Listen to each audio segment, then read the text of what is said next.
Welcome back to a peek inside Gator football. Allie Peek alongside Blake Ruffino of AYS Sports and the Ruffino and Joe Show. Blake, it has been a year. Welcome back. Thanks for joining us once again. Our teams are kind of in very different spots this week. What has surprised you the most about LSU this season so far, good or bad? I think that just the intensity defensively, Allie, for me is probably what I would say. So Brian Kelly gives us 14 fall practices to go to, like full blown practices, which doesn't normally happen around college football. And on August the 4th, I tweeted this out. I was like, that's the most intense practice that I've been to, even more than the year that they won the SEC West, even more than the Jaden Daniels like offensive year. I thought that just as a team, that after Brian Kelly like donated $1 million to NIL and all this stuff with NIL came and they urged the fans to raise money to go get players, you wanted like to see what it would all look like. And then when you go and get that many people from the portal, and I love TJ to death, sometimes you hit, sometimes you lose. Like, do you have the Florida State issue? Do you have or do you have what LSU is doing here, or the Florida State issue of 2023, which isn't an issue? It's a good thing to have. Yeah. So, Allie, I think for me, just the overall competitiveness, which is brought in depth. Like, for example, I spoke of Florida State, Patrick Payton. I mean, kind of having an emergent type season. Jack Pyburn, who y'all know, coming over from Florida. Just the different impacts. I think the intensity and the level of physicality, which we talk about that so much and it goes in one ear and out the other and no one really cares about it. But those things do win football games. And I think that the biggest thing for me through 2 weeks and really for a month, right? Because we've been there for those 14 practices is like, damn, this defense is just really, really physical at the point of attack. And I think that they've shown that the first 2 weeks, only giving up the amount of points that they've had. So if you had to grade this team, like a letter grade through two games, what would you give them? You know, I'm a little bit higher than Dabo. You know, Dabo said he'd give him a 64. Dabo, they're not failing. You know what I mean? So Dabo needs to read Psalms again and be more prosperous. But regardless of that, I would probably give him a B, maybe. Because, Allie, you asked about the positive, and I didn't really get to the negative part of that. Offensively, and we're going to talk about this a lot tonight on our show, but offensively, you've only been able to generate 48% on third down. You've only been able to move the football in certain aspects. You've been held to a lot of field goals against Clemson and Louisiana Tech. And as much as good as I think that you are and can and will be defensively, Allie, the offensive problems are a lot like Florida in a way. I think the only good thing, like with LSU and Florida, I do think they have a lot of the same struggles in some regards. I think they have a lot of the same strengths. Like, I still think Florida's defense is really, really good. Caleb Banks coming back this week's a big deal. So I think it's a B because it would be an A if you would score more points, but you're just not offensively. You don't look like that you have an identity. And when you don't have an identity with a fifth-year senior quarterback right now through 2 weeks, that starts making me a little bit worried. So I think I'd just say a B because, again, you're only giving up 8.5 points per game. They shouldn't have given up the one Louisiana Tech. They had three-string guys in there, and they ran the wrong play, and then busted coverage happened. So what? Who cares? But it doesn't matter. They've been really good defensively, but to some extent, Allie, the opposite has created itself offensively, which the last 2 years under Brian Kelly hadn't been the problem.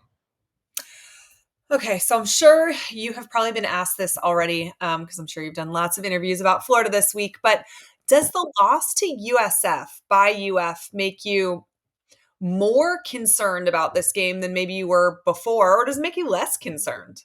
You know, Allie, when you're a kid and you're drinking something on the carpet and when you're young and you spill it and you don't want your parents to find out and you're terrified. Yeah. That's the feeling I got. Like, oh no, what's going to happen?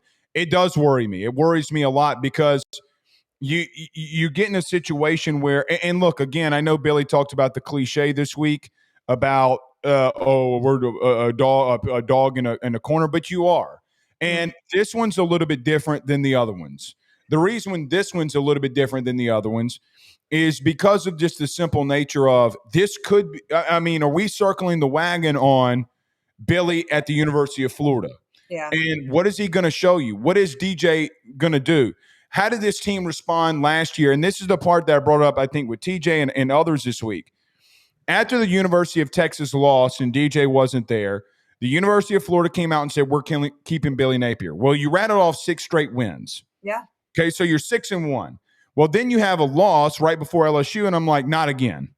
Right? Like, not again, because that happened when they're going up against LSU. So it does. It feels like, hey, man, they're going to come in here and throw haymakers. And if this were in Florida, I'd be a lot more worried than I am than it being in Baton Rouge. I think that it kind of evens itself out in some regards that you get to play this one at home. But, man, it does worry me because I feel like you're just – I never like going up against opponents that have nothing to lose in some regards, right? Like, I don't know if Billy's got to throw everything at the wall.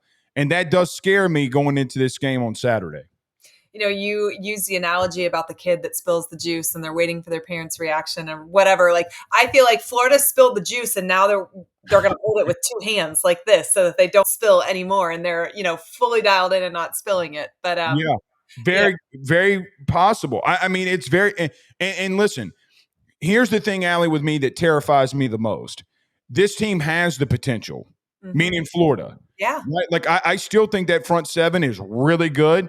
I still think that offensive line has a lot that they got to correct, but they can be good. I think they got elite, not good, not great, elite speed at wide receiver, which always should worry you. Now, they got to be able to catch the football, and DJ's got to get it to them. And I understand all the issues. Yeah. But the potential's there. And I think that that's what worries you more than anything. It's like now you sit in a situation where that, okay, if they do beat LSU, is it really like that big a deal? Like, it's kind of, I know this analogy is getting used way overused, but it's like this situation of Notre Dame and Northern Illinois last year. No one blew out the credit of Notre Dame last year because you knew that the potential was still there. That level of potential for me is what terrifies me the most because, listen, this team was still really good. The best team in the SEC halfway through the season and tackles for loss, sacks. Now, a lot of that's because of Caleb Banks. Rush yards per game defensively. So, again, that potential's there. So it didn't just change. It didn't just go away. And again, I don't like these Florida games if I'm an LSU guy because I remember the Les Miles, Urban Meyer games. I remember the special team stuff that it took to win. I remember the outright chaos in 2007, Allie, when Jacob Hester and LSU had to go for it on fourth downs on one drive to win the game. Like, that's how this rivalry's been built. And you always got that pit in your stomach, like, please, dear God, not this time. Not this time. Let's just let's just win. And even down years under Billy, Jaden Daniels had to score 10 touchdowns in 2 games to beat Florida twice. Yeah. 10. Yeah. That is insane. So again, I'll get right back to the video, but first, make sure you do what I do every single time I am in Gainesville, and that's stock up at Alumni Hall.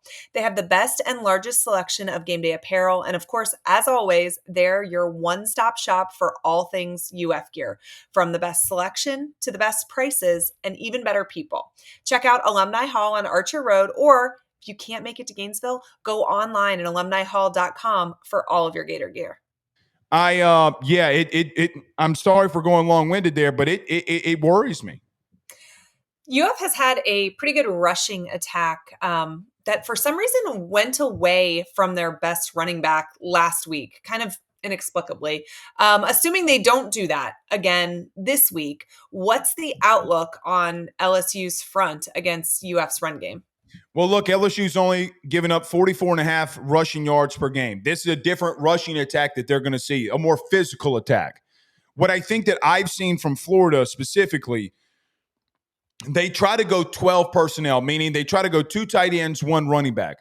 Ball had 43 yards on the first drive of the 90 that he would have in that first overall drive when they're spreading everybody out. I felt like Billy got a little bit too – I don't want to say too cute, but why not go back to what you're doing? Mm-hmm. This is the ultimate test, I think, for the LSU defense because listen, you absolutely stonewalled Louisiana Tech. You dominated them, and you're supposed to. Mm-hmm. Then you absolutely dominated Clemson. And Right. what is Clemson? So this with Jaden Ball and that running back core and that offensive line is a different. I think it's the real test from a rushing defense standpoint. I think that Jack Pyburn, I know that this name's going to ring some bells, but the film doesn't lie. The physicality that he's brought at the edge position has given these other guys like Harold Perkins, as an example, Whit Weeks, a little bit more freedom to do what Blake Baker wants them to do. The physicality is going to listen, Allie. If Florida can't run for 4 yards to carry, they're in trouble because this defense is going to lock you up on the outside. Then you can be in massive trouble. But can you bring Jaden Ball down? He's like a bowling ball. He's like an armadillo that goes around in your yard and he's spinning all over the place like Sonic the Hedgehog. He's going to knock you out. And they did get away from it. And the physicality, can you do it for 4 quarters? Example, didn't do it for 4 quarters last year versus him, and he broke off a long one and basically called ball game.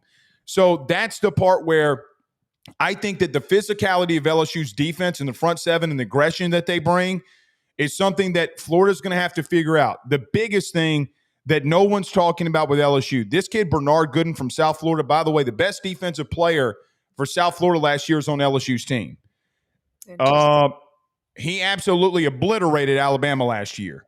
Tyler Booker was the number 1 guard that came off the board, and he obliterated him, and it's why LSU went after him when he went in the portal. Can that interior defensive line continue to do what they're doing? They absolutely manhandled Clemson up front in the interior. If, and you have Slaughter there at center, and he's really good.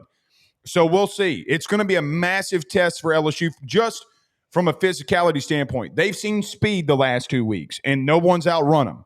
Can you go blow for blow with a really physical opponent will be a question for me. I do want to comment that I fully appreciate LSU's pettiness by putting Jack Pyburn on all of the emails that have gone out this week. Massive SEC petty fan for sure, and that was top notch. All right, I'm just going to tell you something that happened this week. I'm going to get in so much trouble. It's okay. I did send a text message out to some media teams or media people at LSU, and I'm just like, dude, they were like, come on, you got to play with it, right? Like, you got to do it. And I'm like, okay, all right, well, and listen, this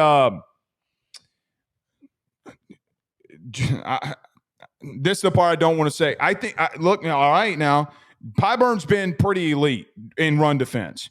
This is going. Can he control his emotions? But it has been a little bit petty. But again, his run defense has been really good against an opponent that he knows. Are they going to want to take it to him? Are they going to want to run it right at him and make a statement? Yeah. So, but yeah, it's been petty. They did it again, by the way. This isn't published. There's going to be something else that comes out later.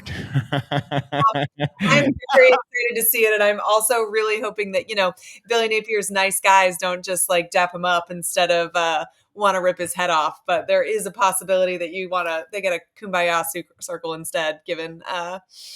Much been made of Jack too, right? Like, they asked him last week, like, what's something he worked on, and he kind of got to overreact. The media asked him, what's he been working on from Florida to LSU, and it kind of got taken as if, oh, Jack's taking shots at LSU. No, the question is, what's different from you at Florida to LSU, right? And it plays a lot. I feel like when guys switch schools, and the media knows what they're doing, they ask questions in a way that gives you a soundbite that is, 100%.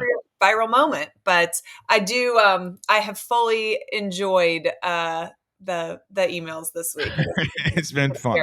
I think they're going to add something here in a little while. Well, I can't wait to see it. Okay, let's talk DJ Lagway for a minute. He certainly has all of the tools, though he really hasn't been as efficient as fans would have liked through the first 2 games. How do you think LSU's secondary matches up with Florida's offensive weapons? Yeah, I think that their speed definitely with Brown and Eugene and even some of the other guys does worry me. I do think that they come out and just do what they did against Clemson. They're going to man up, and then they're going to try to trick him like they did to Klubnik. It's so funny. They went man-to-man coverage all first half, and then the interception thrown by Klubnik was like the 3rd time that they had run a zone all game. I think that what we see from LSU is not necessarily from the receiver standpoint, is does Billy get him in situations where he gets the ball out quickly because they're coming for him. I mean, if there's one thing we know about Blake Baker, they're coming. Like they're not going to sit back on their heels.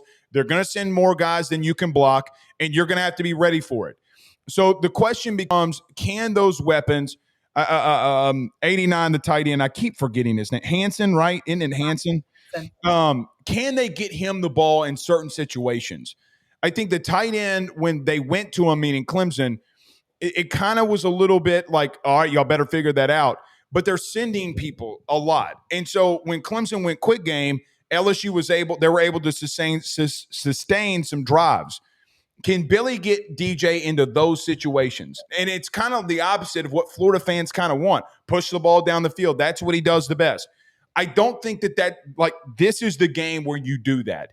If you get him in 5 to 7 step drops, he's not going to have the time. They're going to send more numbers than you have to block. I think early DJ's got to be efficient. And these receivers have to be efficient. I do lean if I had to pick, I do lean LSU DB wise. They've just been very good there. But the question becomes: is DJ can make the throws that not a lot of people can make? Mm-hmm. What I've seen from him personally is I don't know if he's ready to pull that trigger. Right? Like there's been times where I'm like, throw it. You know, we have this right here in the projector on the TV screen. Like he's got a probably a 23-yard post, and he's got to let it rip. It's wide open against South Florida. My question becomes: does he start pushing that ball down the field versus LSU?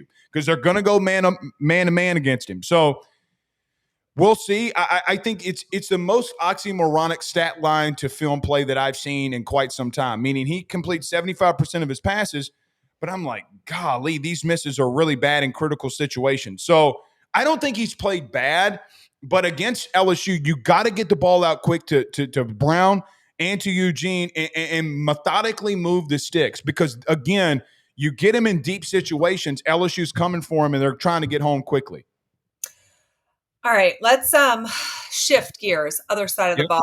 LSU's rushing attack and protecting Nussmeier against UF's front seven that is stacked. We get Banks back this week. I don't think that they've performed to the level that Florida has necessarily expected that they would, but I think they have the ability to do so. What do you think of this matchup?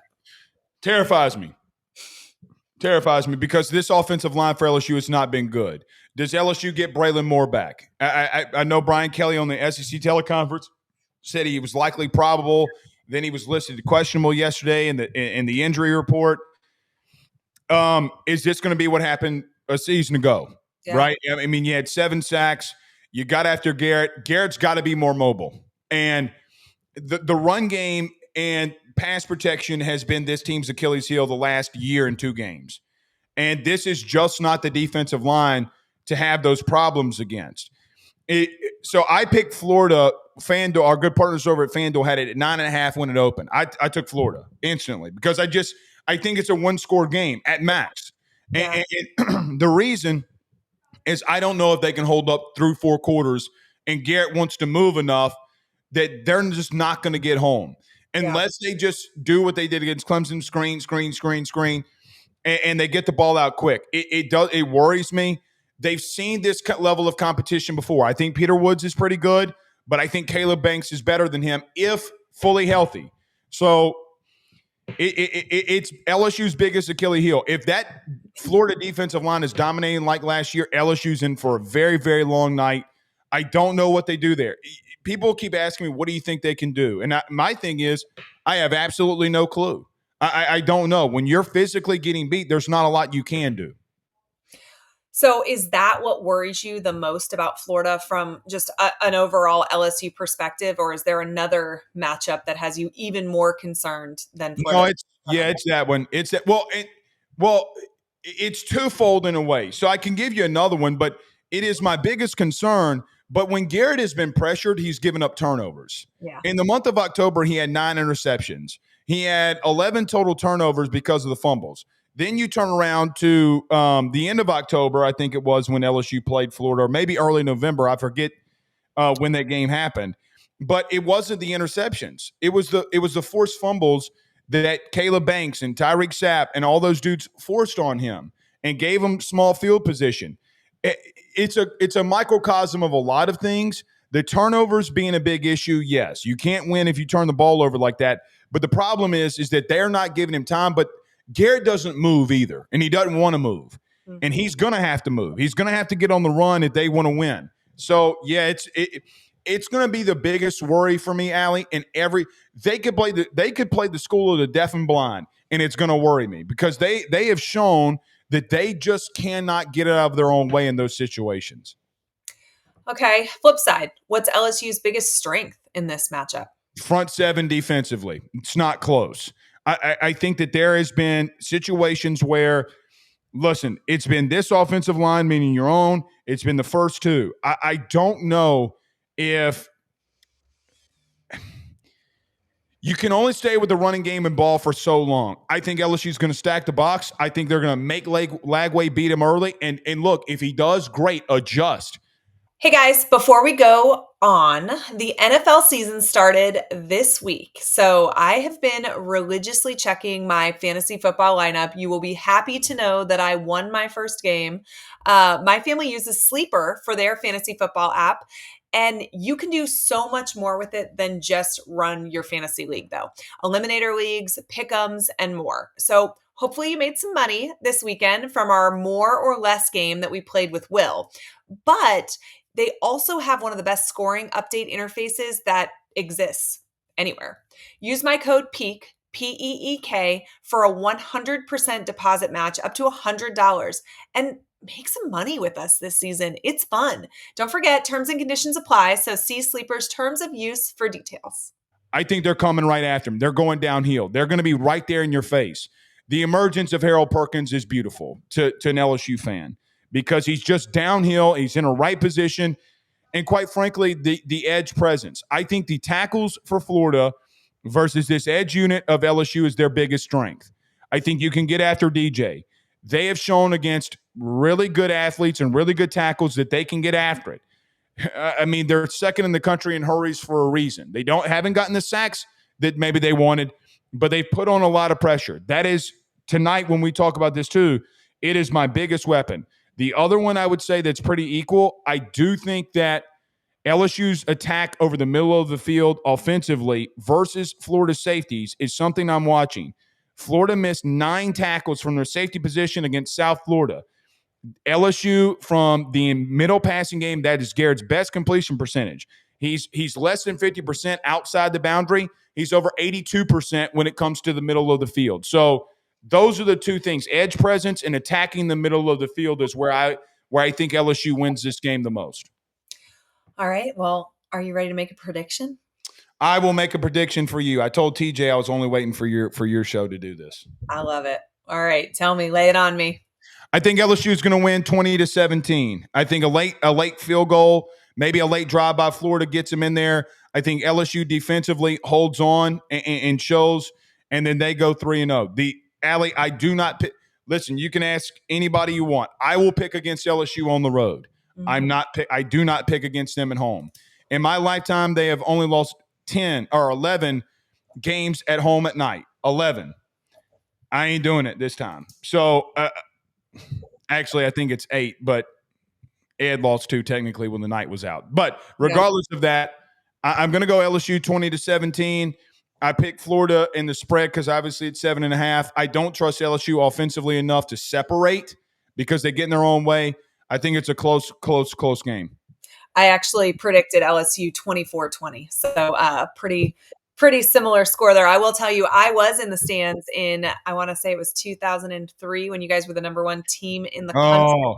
And I held a sign that said "Win or lose, we all booze," because it was we were firing our coach, and it was not going to be pretty. And somehow we picked you guys off. I guess maybe that was 2004 because it would have been the season Ron Zook was fired. But Ron the Zook came in and almost ruined my childhood. Thanks, Zookie. 2003 beat Nick Saban. By the way, the only coach that can say he's 2-1 against Nick. How about that? Wild. He also beat Florida State the night they dedicated Bobby Bowden Field. He was a lame duck coach in that game. You know, he's sitting somewhere in Ocala going, how in the world are they letting him stay around at 20-20? That's the truth. That's the truth. I mean, and listen, I will tell you this from a LSU staff standpoint, this phone right here has been buzzing, okay, for the last couple of days about this staff wants revenge. Yeah. They won't they were pissed about the Florida thing, and so we'll see. It's a typical LSU Florida matchup, but hey, all right, we'll see. It's going to be fun. I just hope both teams have fun. I love Florida LSU. It is one of my favorite rivalries when we go to 9 games. I doubt they're going to let it stick around every year, but Yeah. I would absolutely love it. It is one of the best. Well, all right, Blake, tell everybody where they can follow you and find your work. Yep. AYS Sports will be live Monday through Thursday. Saturday night after the game, we'll be doing our infamous post games. You can go check us out there. Ruffino and Joe Show, we cover all of college football. RUFFINO. I need to spell it out for some, but Ruffino and Joe Show is where they can find us as well. But thank you so much for letting me come on. Oh, this was awesome. I appreciate it, and good luck on Saturday. You too. I wish. I just hope that we need this win. We need some victories here. But I know that Billy needs it too. So it's gonna be fun. Those two for sure. Yeah. Okay. We'll talk soon. Thank you.